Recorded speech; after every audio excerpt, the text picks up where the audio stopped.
Today, I am going to explain a South Korean comedy film called Slow Video. Spoilers ahead, watch out, and take care.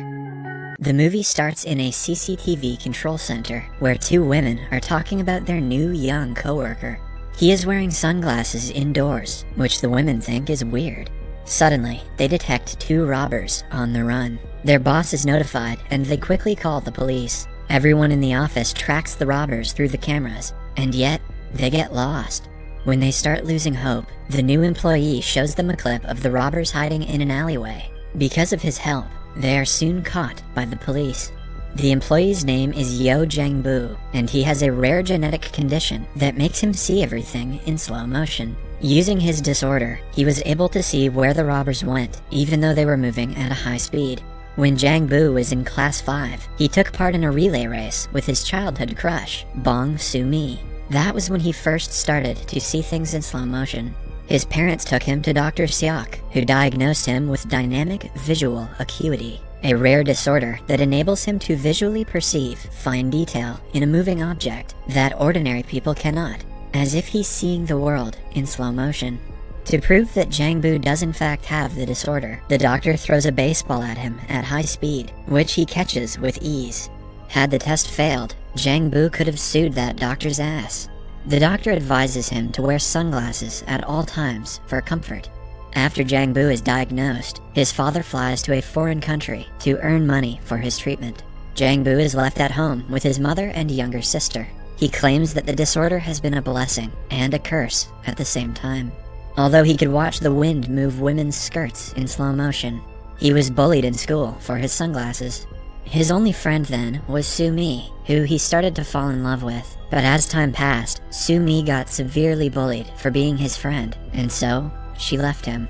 Following that, Jang-boo has never had a friend. He wanted to lose his eyesight altogether, so he watched TV all the time. His vision didn't really get worse, but he developed an obsession with K-dramas, a fate worse than blindness.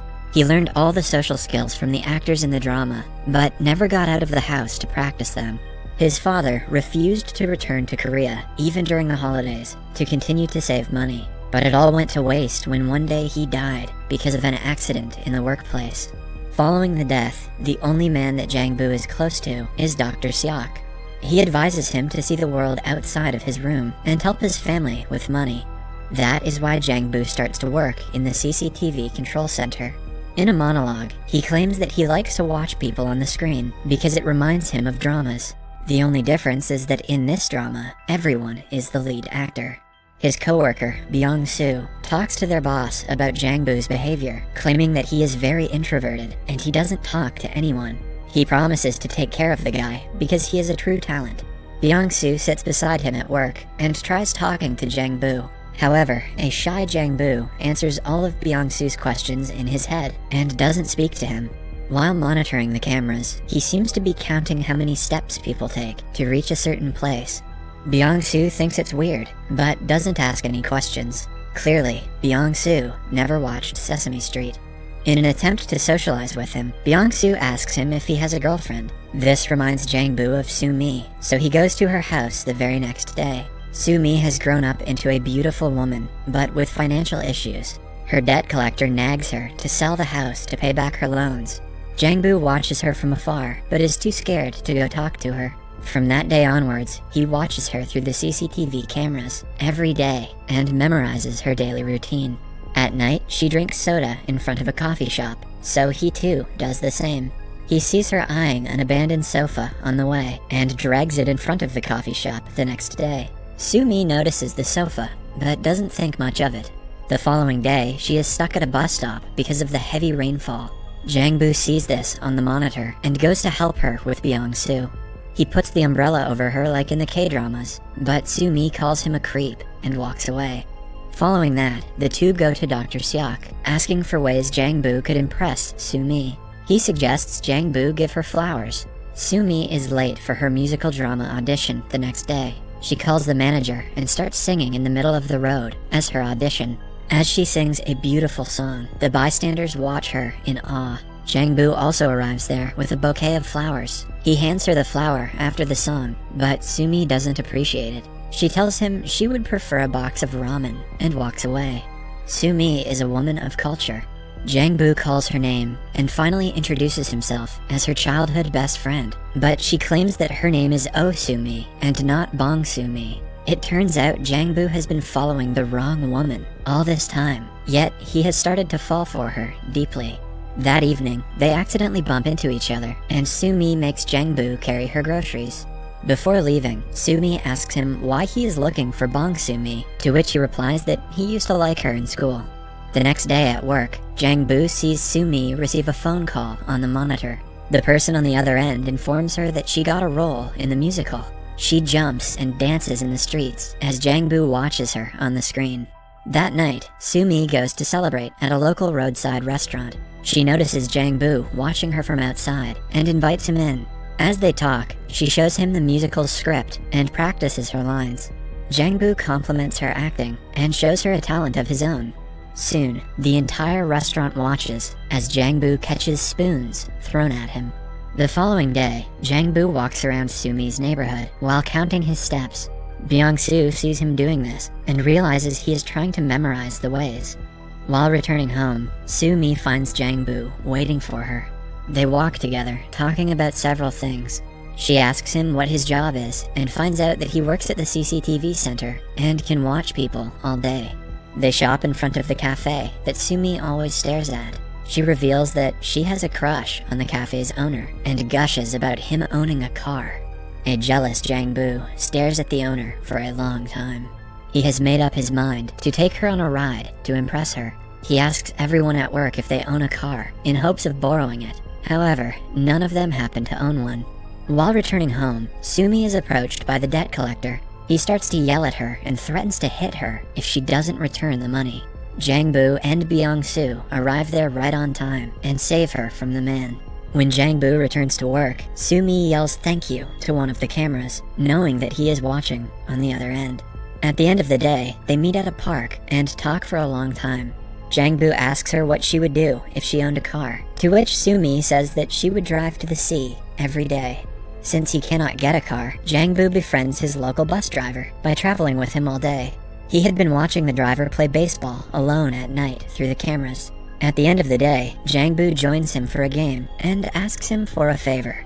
Byung-soo, the bus driver, and Jang-bu pick up Sumi from the bus stop the next day and make their way to Busan to visit the sea.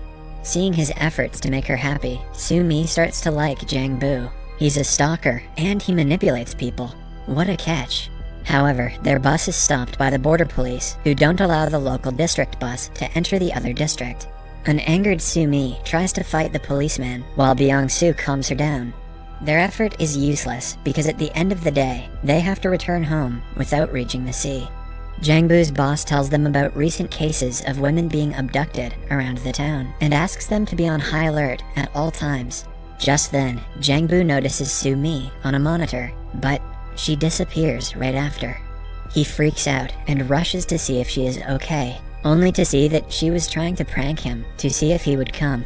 Sumi takes off his glasses for the first time, and the two finally kiss. Jang-bu takes Sumi home and she invites him in. However, their plans are ruined when Sumi notices the debt collectors in her house. They throw her belongings around, threatening her to return the money.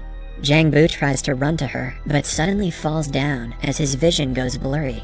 After the men leave, Jang-bu and Sumi sit down to talk.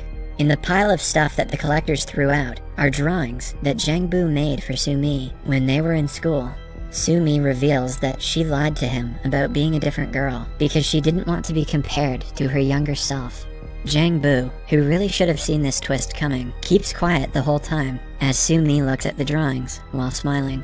He visits Dr. Seok the next day, informing him that his eyes have gotten blurry.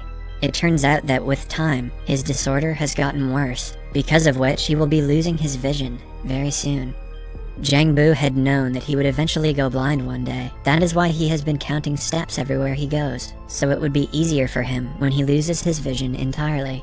While Jang-bu is troubled by his worsening vision, Sumi is worried about her debt. She sells her house and gathers enough money to pay her creditors back, but now she has nowhere to live. Jang-bu watches her on a screen while she talks to a shopkeeper with a box of her belongings. Suddenly, his coworker notices a car suspiciously circling the same area. She looks closely at its license plate and notices that the car belongs to a kidnapper on the run. She notifies the boss, and the police are informed immediately.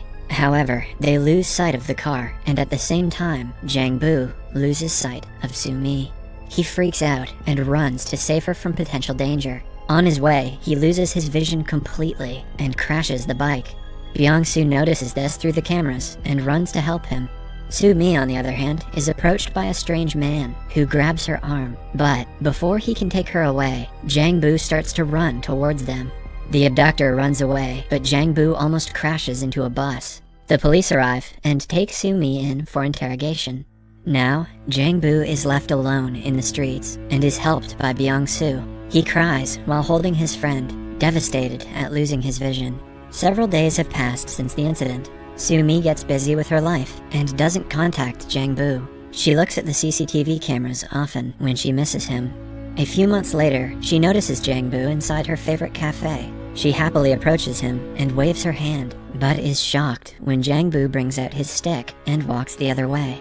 She follows him around the town and finally reaches an art gallery that is filled with paintings of her that Jang Bu has drawn. In a monologue, Jang Bu says that he has lost his vision, but he still remembers her. The next day, Sue Mi again follows him, but this time, he asks her where she wants to go. She realizes that he can sense her, and the movie ends as the two hug.